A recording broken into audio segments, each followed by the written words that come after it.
I used to think I had all the answers: a devout Christian, a hospice nurse, a woman who believed she knew exactly what God wanted for me. My days were spent comforting the dying and judging the living, convinced I was walking the righteous path. But then, in a single heartbeat, everything changed. One moment, I was saving a patient's life. The next, I was dead, ripped from this world and thrown into a darkness that exposed the truth about my soul. I met Lucifer himself, and what he revealed about sin, judgment, and God shattered everything I thought I knew.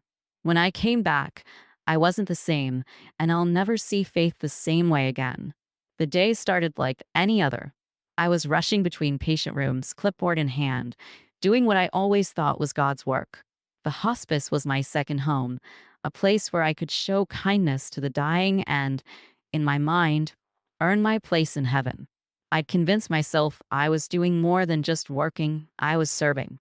But deep down, I knew I did it for the feeling of righteousness it gave me, for the approval I imagined I'd get from God. That morning, my chest had felt tight, but I ignored it. Too much to do, I told myself. There was always too much to do. Mrs. Calloway, one of my favorite patients, was in her final hours, and I needed to make her comfortable. The monitors were screaming when I walked into her room. Her heart rate was spiking.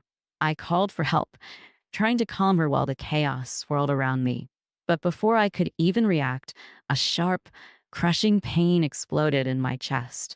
I doubled over, clutching the edge of the bed, gasping for air. My vision blurred, and the sounds around me became muffled. I heard someone scream my name, but it felt distant, like a memory instead of the present. Then everything faded. When I opened my eyes, I was standing in a place I didn't recognize. The air was thick and heavy, pressing on me like a weight. Shadows moved in the periphery, but no matter how hard I tried to focus, they remained shapeless, whispering indistinct words I couldn't understand.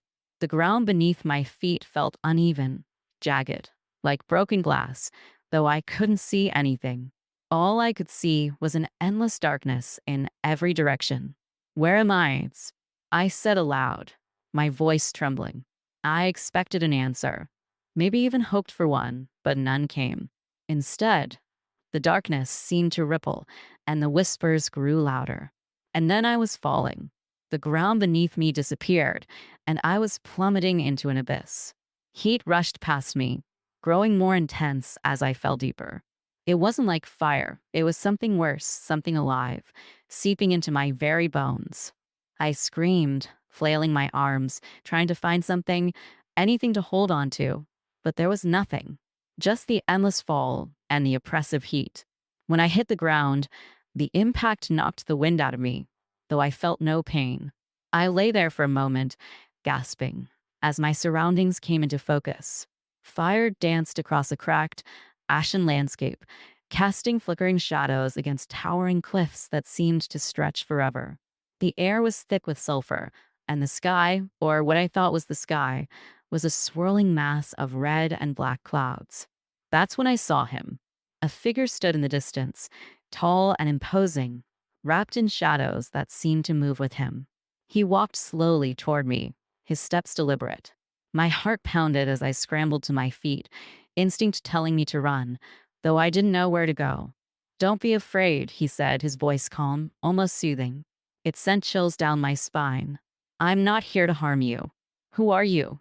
I managed to ask, though my throat felt raw, like I hadn't spoken in years. He smiled, a slow, deliberate smile that didn't reach his eyes. "You already know who I am." And I did. I couldn't explain it, but deep down I knew. "Lucifer," I whispered, the name barely audible. "Very good," he said, nodding. "And you are Margaret, a woman who has lived her life in service to God, or so you believe." "What do you mean, so I believe?" I shot back, the fear giving way to defensiveness. "I've spent my life helping others, comforting the dying. I've followed his word."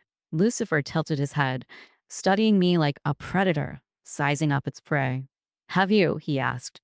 "Or have you used faith as a shield, a way to avoid looking too closely at your own heart?" I opened my mouth to protest, but the words caught in my throat. His gaze felt like it was peeling back layers of me, exposing things I didn't want to see.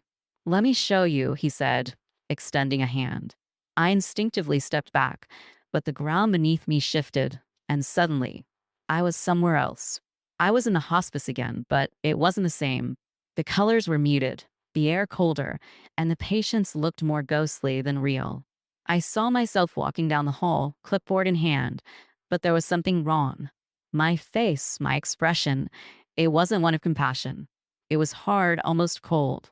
"Do you remember this day?" Lucifer's voice came from behind me, though I didn't turn to face him. I did remember. It was the day a young woman had come into our care, a single mother, barely 30, battling terminal cancer. She'd been a wreck, sobbing uncontrollably as she clung to a photo of her son. I thought I was helping her, but now, watching the scene unfold, I saw it differently.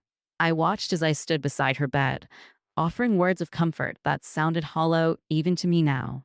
When she begged for reassurance that she would be forgiven for the mistakes she'd made in life, my response was clinical, detached.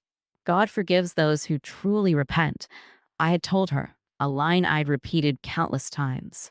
But now, seeing it through this lens, I could hear the unspoken judgment in my voice. "She needed hope," Lucifer said, stepping beside me. "But you gave her rules. She needed compassion, but you gave her your pride disguised as faith." "No," I said, shaking my head. "I was trying to help her. I thought. I thought I was doing what God would want." "Did you?" Lucifer asked, his voice soft but piercing. "Or were you more concerned with reminding yourself of your own righteousness?"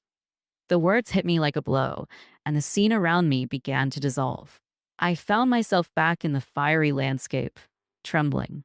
"That's just one example," Lucifer said, his tone almost gentle. "Shall we continue?"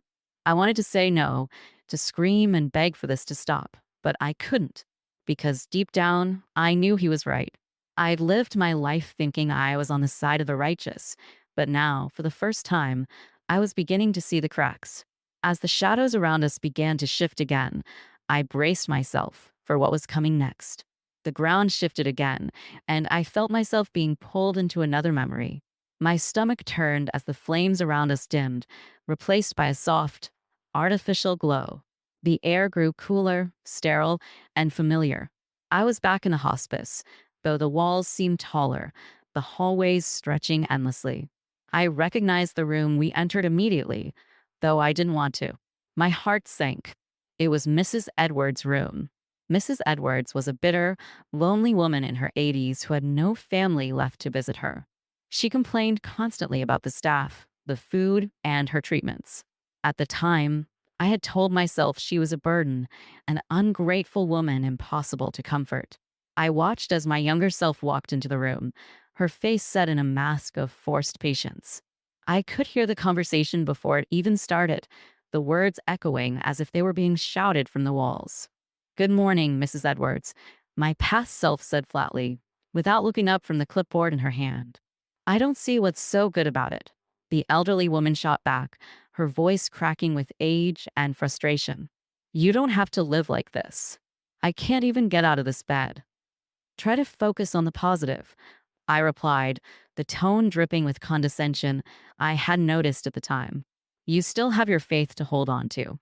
Mrs. Edwards scoffed, her frail hand trembling as she pointed at the cross on my necklace. "Faith? Where's your God now? I've prayed every day of my life, and this is how he rewards me? Dying alone, forgotten? What kind of God does that?" I remembered the conversation vividly, but seeing it unfold like this was unbearable. I could feel the tension in the room, the raw pain in Mrs. Edwards' voice, and yet I stood there, cold and unmoved. My past self shifted uncomfortably, her face tightening with irritation. "God works in ways we don't understand," I had said, my voice clipped, as if I were reciting lines from a script.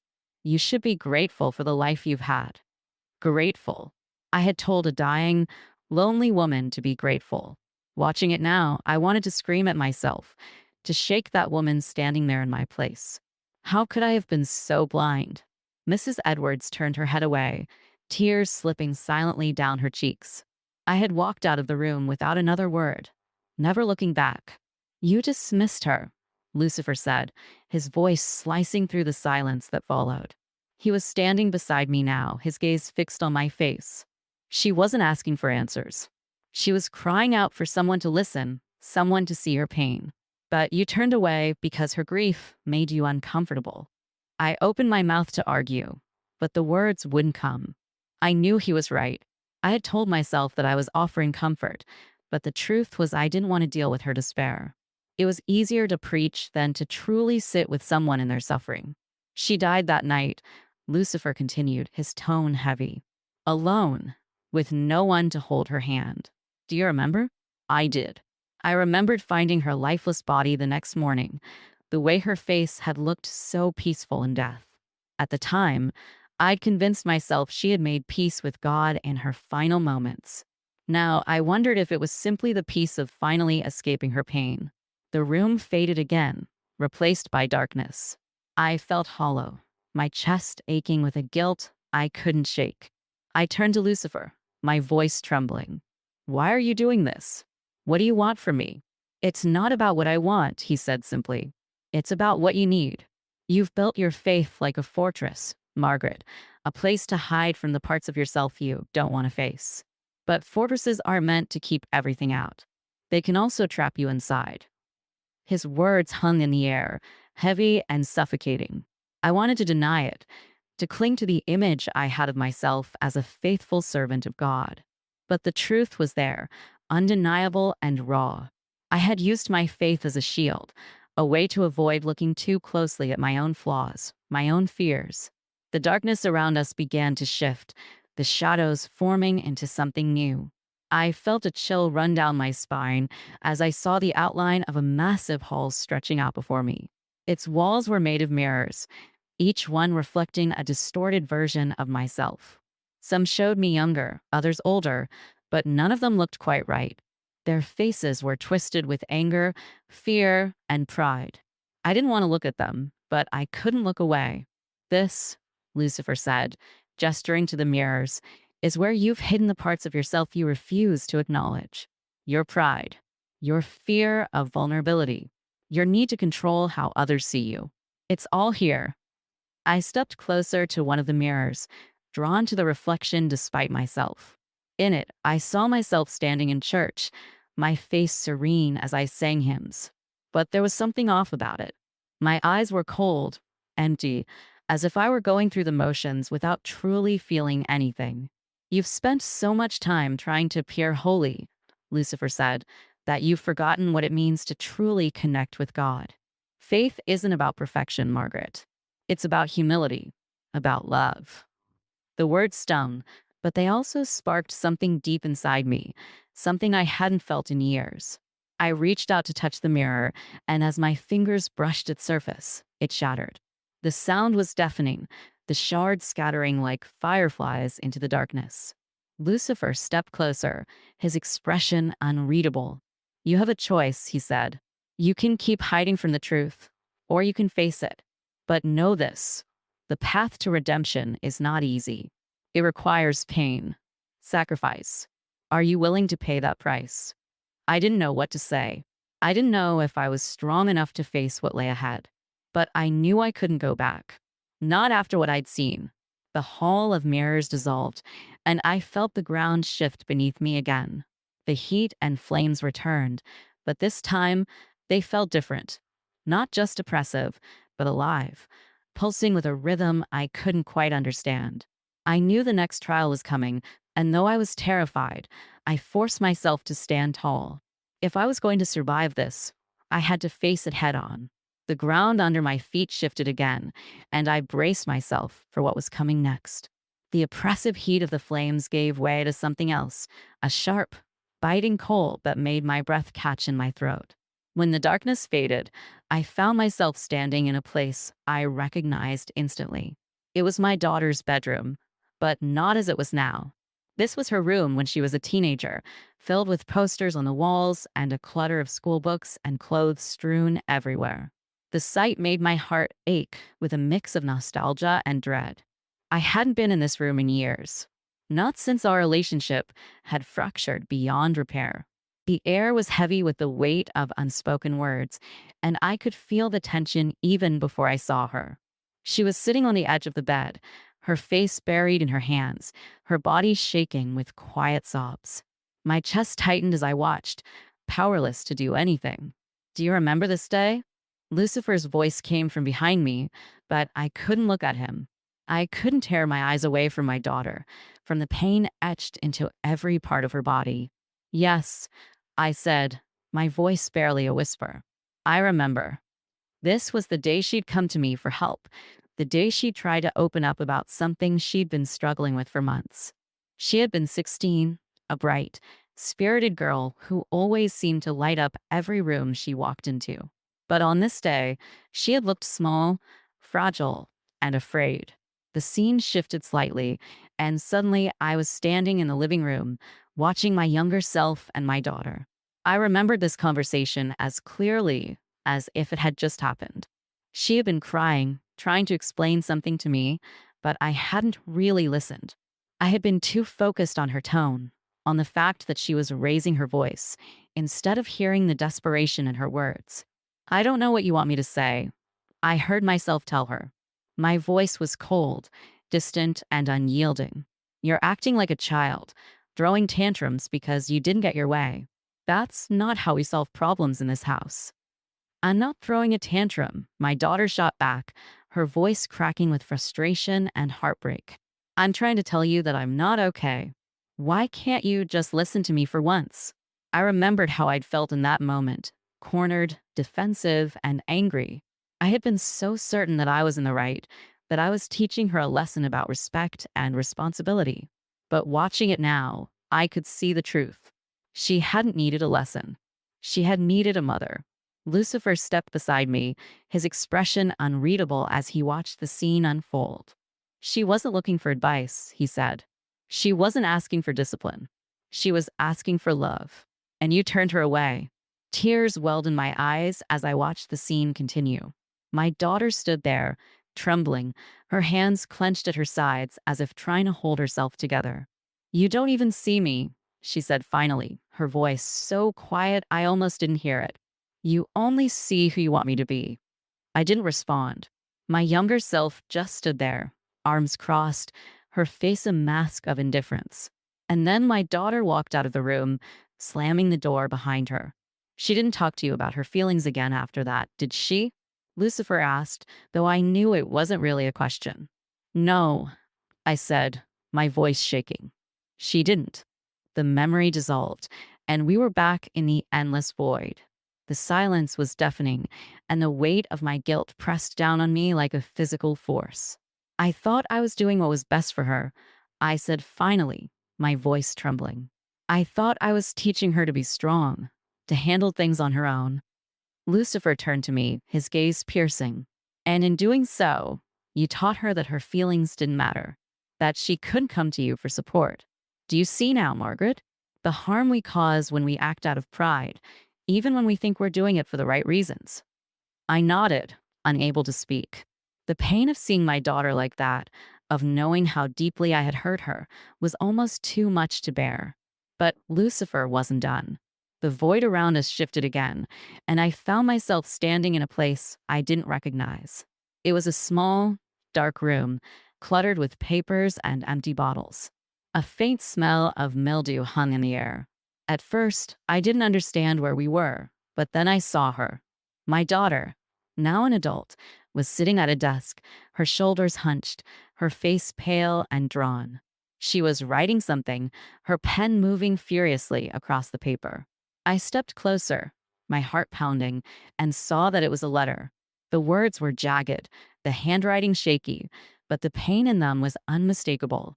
Dear Mom, it began. I don't know if you'll ever read this, but I need to say it anyway. I've spent so many years trying to live up to your expectations, trying to be the daughter you wanted me to be. But I can't do it anymore. I'm tired. I'm so tired.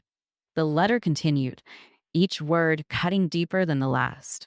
It was a cry for help, a desperate attempt to reach me even though I hadn't been willing to reach her. She never sent it, Lucifer said, his voice soft. She never found the courage to tell you how much she was hurting, but she carried that pain with her every day. I fell to my knees, my hands trembling as I reached out for the letter, though I couldn't touch it.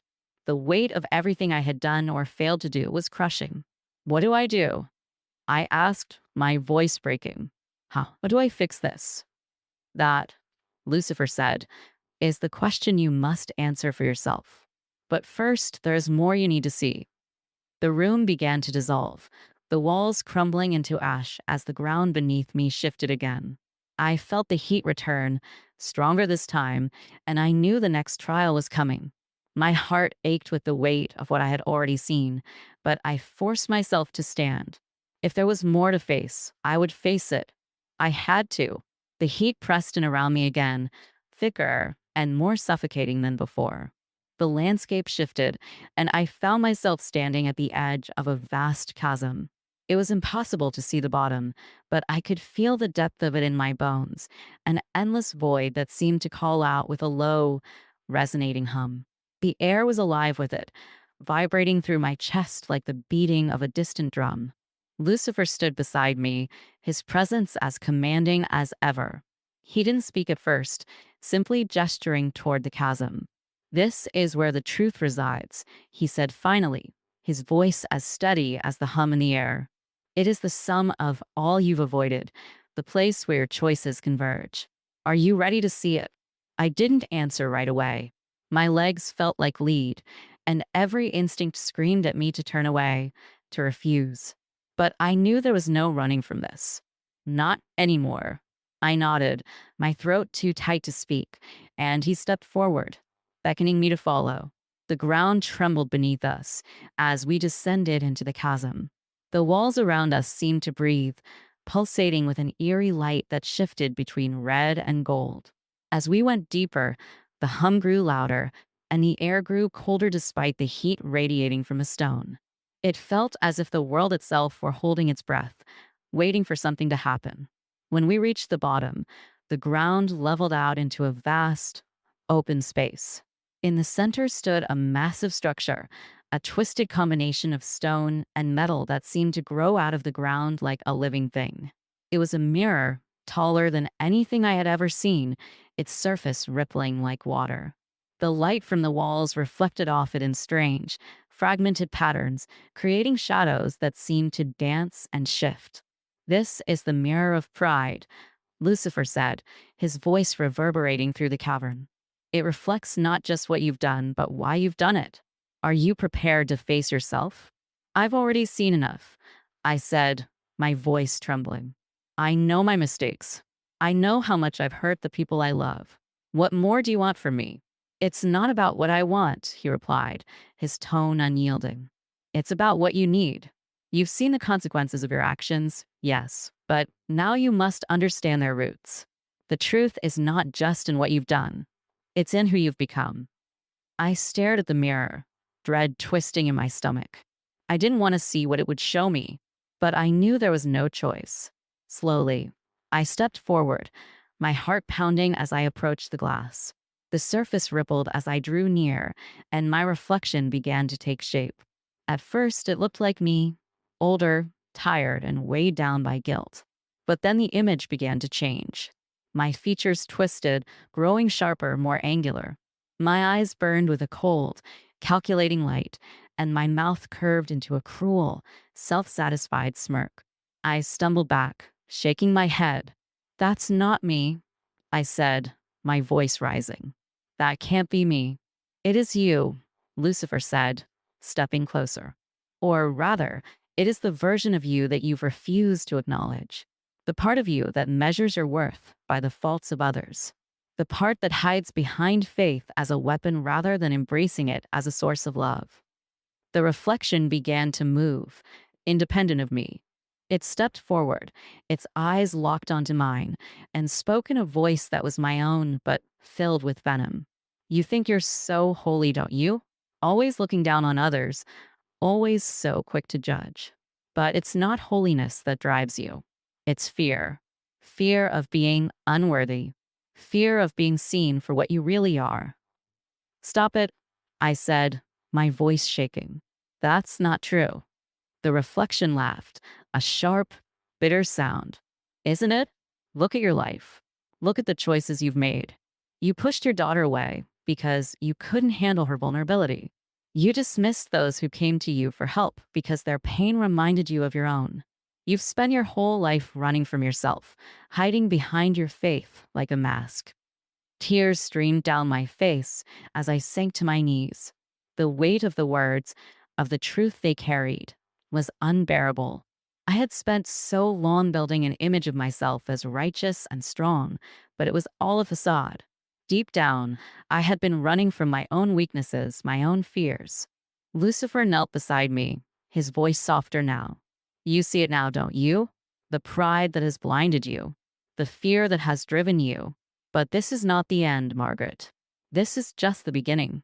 The mirror shows you what you've been, but it does not dictate what you can become. How do I change? I asked, my voice barely above a whisper. How do I make it right? You start by letting go, he said, by accepting that you are flawed, that you are human. True faith is not about perfection. It is about love. Love for others, love for yourself, and love for the truth, no matter how painful it may be. I looked back at the mirror, and the reflection began to shift again. This time, it showed me as I truly was, no distortions, no masks. Just a woman, broken and imperfect, but still capable of change. The sight filled me with a strange mix of sorrow and hope. The ground beneath us trembled again, and the mirror began to fade, its surface dissolving into the air. The chasm around us grew darker, and I felt the pull of the next trial calling to me. I didn't know what lay ahead, but for the first time, I felt a flicker of courage. I wasn't running anymore. I was ready to face whatever came next. The darkness around me thickened as the ground trembled beneath my feet, shifting like something alive. I felt the weight of the air pressing in, cold yet burning, heavy yet intangible. Lucifer walked ahead of me, silent and purposeful, his form barely visible against the void. I followed, each step heavier than the last, my heart pounding in my chest. I didn't know where we were going, but I knew this would be the hardest trial yet. The terrain began to change, the ground beneath us giving way to jagged stone that glowed faintly, as though lit from within by some hidden fire. The faint hum that had followed us earlier returned, growing louder with every step until it became a deafening roar. We stopped at the edge of what seemed to be a massive, glowing chasm, its depths swirling with molten light. On the other side, I could see a narrow path stretching upward, its surface cracked and uneven, leading to a faint glimmer of light far in the distance. This is the final trial, Lucifer said, his voice low but steady.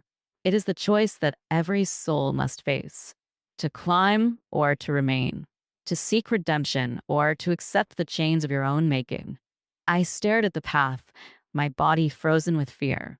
The heat from the chasm was overwhelming, searing my skin, and the path itself looked impossible to climb. The cracks glowed red, and I could feel the weight of its distance pressing down on me like a physical force. But it wasn't just the climb that terrified me. It was the uncertainty. What if I climbed and fell?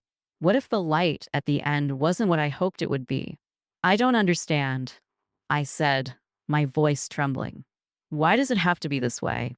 Why can't I just ask for forgiveness and be done with it? Lucifer turned to me, his gaze sharp and unyielding. Forgiveness is not a transaction, Margaret. It is not a simple exchange of words. It is a transformation, a surrender of pride, a willingness to endure the pain of growth. If you want redemption, you must fight for it, not against me or God or anyone else, but against the part of you that clings to the chains of fear and self-righteousness. I swallowed hard, my throat dry as sand. What happens if I don't climb? You remain here, he said simply, gesturing to the chasm. In this place of reflection, where the only thing you see is the truth you refuse to face. It is not a punishment, Margaret. It is a choice. The weight of his words settled over me, and I felt my knees buckle. I wanted to cry, to scream, to beg for an easier way. But deep down, I knew there wasn't one. There never had been. Redemption wasn't something that could be handed to me. It was something I had to earn. I took a deep breath, forcing my legs to move. The first step onto the path was agony. The heat from the cracks seared my skin, and the jagged stone cut into my feet, but I kept moving. The climb was steeper than it looked, the weight of the air pressing down on me with every step. My muscles ached, and my breath came in ragged gasps, but I refused to stop. The path seemed endless, stretching upward into the void, but with every step, memories began to surface. I saw flashes of my life, moments I had buried, choices I had justified. I saw my daughter as a little girl, running to me with tears in her eyes after falling off her bike, and I heard my own voice, sharp and impatient, telling her to stop crying and be strong. I saw myself at the hospice, walking past a grieving family without so much as a glance because I was too busy to stop. The weight of the memories threatened to crush me, and I fell to my knees, sobbing. I can't do this, I whispered, my voice breaking. It's too much. Lucifer's voice echoed from somewhere behind me. You can. The only thing holding you back is your fear. Do you see it now, Margaret? Do you see how your fear has chained you? How it has made you blind to the love you were meant to give? I nodded, though I wasn't sure if he could see me. I see it, I said, my voice barely audible. But I don't know if I can fix it. You can, he said, his tone softer now. But only if you keep climbing. I forced myself to stand, my legs shaking, and took another step, and another. The path grew steeper, and the heat more intense, but with every step, I felt a weight lifting. The memories kept coming, but now they felt different, not like chains dragging me down, but like lessons showing me what I needed to change. I reached a particularly jagged section of the path, and my foot slipped, sending me sprawling. The pain was blinding, and for a moment, I thought I couldn't go on. But then I looked up and saw the light, brighter now, just within reach. It wasn't far. If I could just keep going a little longer, I could reach it. I pushed myself up, gritting my teeth against the pain, and climbed. My hands bled, and my body screamed for me to stop, but I refused to give in. Step by step, I inched closer to the light, until finally, I reached the top. The light enveloped me, warm and blinding, and I collapsed onto the ground, gasping for air. The heat and the pain faded, replaced by a sense of peace I had never known. For a moment, I just lay there, letting the light wash over me, and then I heard a voice, not Lucifer's, but something else, something deeper and more profound. You have seen the truth, the voice said, resonating through my very soul. You have faced your fear and your pride. You have chosen love over judgment, humility over pride. Rise, Margaret, and carry this truth with you. The light grew brighter, and I felt myself being lifted, weightless and free. I didn't know where I was going, but for the first time, I wasn't afraid. I was ready. When I opened my eyes, the world around me felt different, as though the air itself carried a weight I hadn't noticed before. The sterile light of the hospital room came into focus, and I realized I was lying in a bed, surrounded by machines that beeped softly. My chest ached, and my body felt heavy, but I was alive. Alive. The realization hit me with the force of a tidal wave, and I began to cry, silent tears slipping down my cheeks. I didn't remember being brought here, or how long I had been unconscious, but the memories of where I'd been were vivid, as real as the scratchy hospital gown against my skin. I could still feel the heat of the flames, the jagged stones beneath my feet, and the oppressive weight of my own failures. But most of all, I remembered the climb, the blinding light, and the voice that had spoken to me at the summit. The door to the room creaked open, and I turned my head to see my daughter, Sarah, standing hesitantly in the doorway. Her face was pale, her eyes puffy from crying, and she held her phone tightly in one hand, as if she had been clutching it for dear life. "Mom," she said softly, her voice trembling. "Sarah," I whispered, my throat dry and raspy. Tears welled up in my eyes again, and I reached out a hand toward her, desperate to feel the warmth of her touch. She crossed the room quickly, dropping her phone onto a chair as she took my hand in hers. Her fingers were warm, and she squeezed my hand tightly, as if afraid I might slip away again. "I thought I'd lost you," she said, her voice breaking. "The doctors weren't sure if you'd make it." I shook my head, struggling to find the words. I I thought I'd lost everything," I said, my voice cracking. "But I'm here now, Sarah, and I'm so sorry." Her brow furrowed, and she looked at me with confusion and concern. "Sorry? For what?" "For everything," I said, the words tumbling out of me in a rush. "For not listening to you when you needed me. For not being there the way a mother should be. I've spent so much time thinking I was doing what was right, but I see now how much I hurt you. I see how much I failed you." Her lips trembled, and she blinked back tears. "Mom, you don't have to." "Yes, I do," I interrupted, my voice firmer now. "I need you to know that I see it. All of it. I see you. And I'm going to do better, Sarah. I don't care how long it takes. I'm going to make it right." She didn't say anything, but the tears streaming down her face told me everything I needed to know. She leaned down, wrapping her arms around me as gently as she could, and I held her as tightly as my weakened body would allow. For the first time in years, I felt something I hadn't even realized I'd lost: connection. Not just to her, but to the world, to life itself. I had spent so long hiding behind walls of righteousness and pride that I had forgotten what it felt like to simply be human, to love and be loved without conditions or expectations. The days that followed were a blur of doctors, nurses, and recovery. But through it all, Sarah never left my side. We talked about everything: her life, her struggles, the things I had missed while I was too wrapped up in my own sense of purpose to truly see her. She told me about the nights she had cried herself to sleep, the times she had wanted to call me, but didn't because she was afraid I wouldn't understand. Every word was a knife to my heart, but I took it willingly. I needed to hear it. As I grew stronger, I began to think about what I could do to make amends, not just with Sarah, but with the world I had failed to truly serve. The memories of the hospice patients I had dismissed haunted me, and I knew I couldn't move forward without confronting that part of my past. When I was finally discharged, I asked Sarah to take me to the hospice. She hesitated, unsure if I was ready, but I insisted.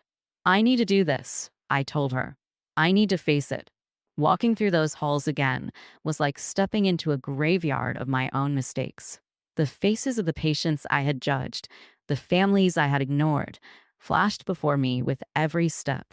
But instead of turning away, I leaned into the discomfort, letting it remind me of why I was there. I found the director, a kind woman named Elaine who had always admired my work. She was surprised to see me, but welcomed me warmly.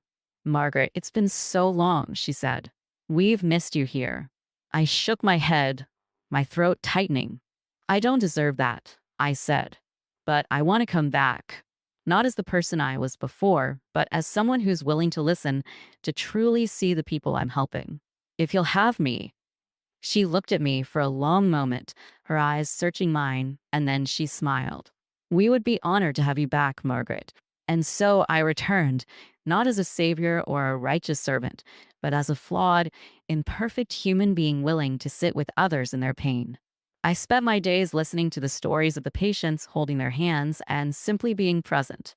It wasn't about saving them or fixing their lives. It was about walking with them, even if only for a little while.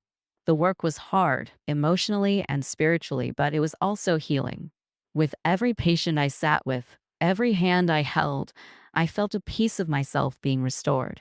I wasn't just helping them, I was learning from them, growing in ways I never thought possible. Through it all, Sarah became my greatest source of strength. She started volunteering at the hospice with me, and together we found a new way to connect, to heal the wounds that had festered for so long. I still think about the place I went to during my near-death experience. The flames, the mirrors, the climb, it all feels like a dream now, but the lessons I learned are as real as the ground beneath my feet. I know I'll never be perfect, and I'll never erase the mistakes I've made. But I also know that perfection isn't the goal. It's love. It's humility. It's the willingness to keep climbing, no matter how hard the path may be. And that's what I'll do. For Sarah, for myself, for every life I touch. I'll keep climbing. Always.